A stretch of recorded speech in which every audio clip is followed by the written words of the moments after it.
Então, né, Edu, eu dizia no intervalo da partida que o Guarani poderia ter sido um pouco mais agressivo, aliás, no término do primeiro tempo, né?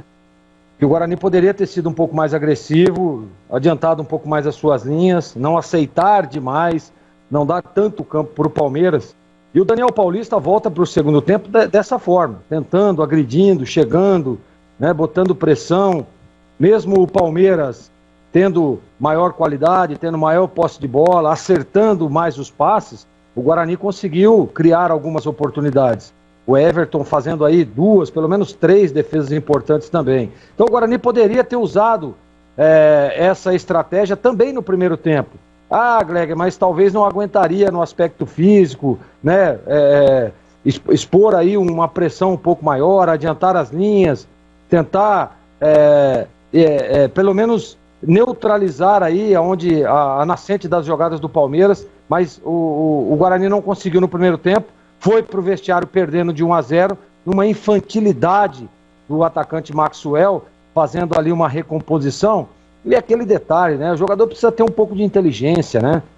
Num lance daquele, acompanhe o jogador. Pô, você vai dar uma voadora daquela num lance de recomposição, sabendo que o jogador estaria dentro da grande área, correndo o sério risco de cometer a penalidade, e ele nem sequer pensou nisso, foi lá e deu uma voadora, pênalti para o Palmeiras. E aí, né, Edu, você sai perdendo o jogo de 1-0, vem para um segundo tempo, onde você precisa propor o jogo, onde que mesmo propondo o jogo você precisa se defender, ter as suas linhas próximas para não dar espaço para o Palmeiras, e foi o que fez o Guarani, né? Eu também acho que no lance do Rodrigo Andrade, usou de muito critério a arbitragem, o próprio VAR também, não foi um lance para expulsão, o cartão amarelo ficaria de bom tamanho. A gente percebe que ele faz o movimento ali, mas não com agressividade, né?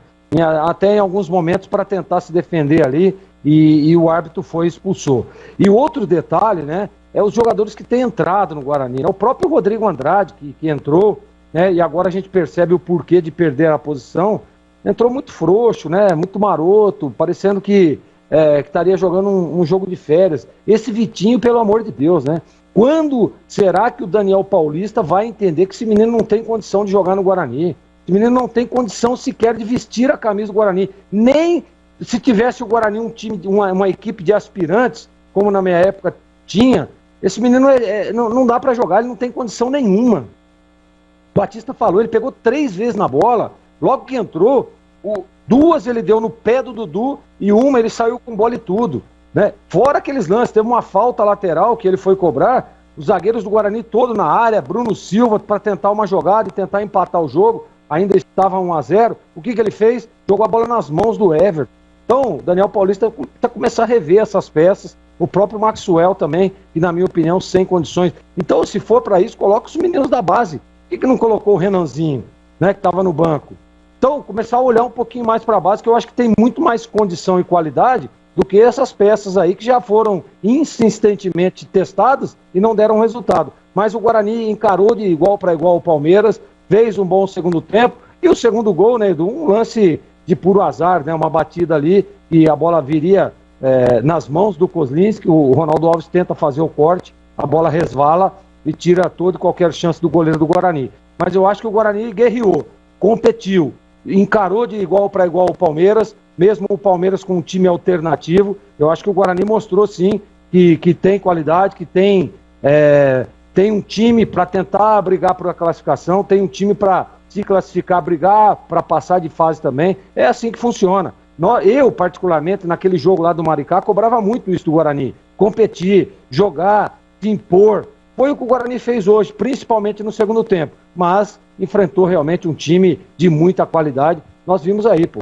Esse aí é o time alternativo do Palmeiras, que jogou, propôs o jogo, criou e fez aí do goleiro do Guarani o homem do jogo. Então é assim. Mas o Guarani realmente fez um jogo para que o torcedor possa se orgulhar, porque encarou de igual para igual. Repito, o Daniel precisa começar a rever algumas peças que estão no elenco.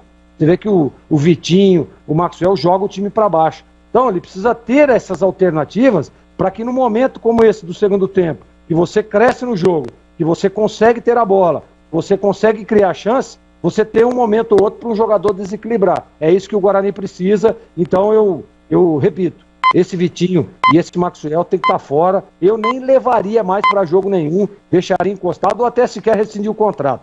Maxwell está aí desde o ano passado e nós vimos tudo que aconteceu. Não dá resultado. Tira. Se não dá resultado, tem que tirar. Então, Edu, eu gostei da postura do Guarani, mesmo com o resultado negativo, competiu e lutou e encarou de igual para igual o fortíssimo Palmeiras.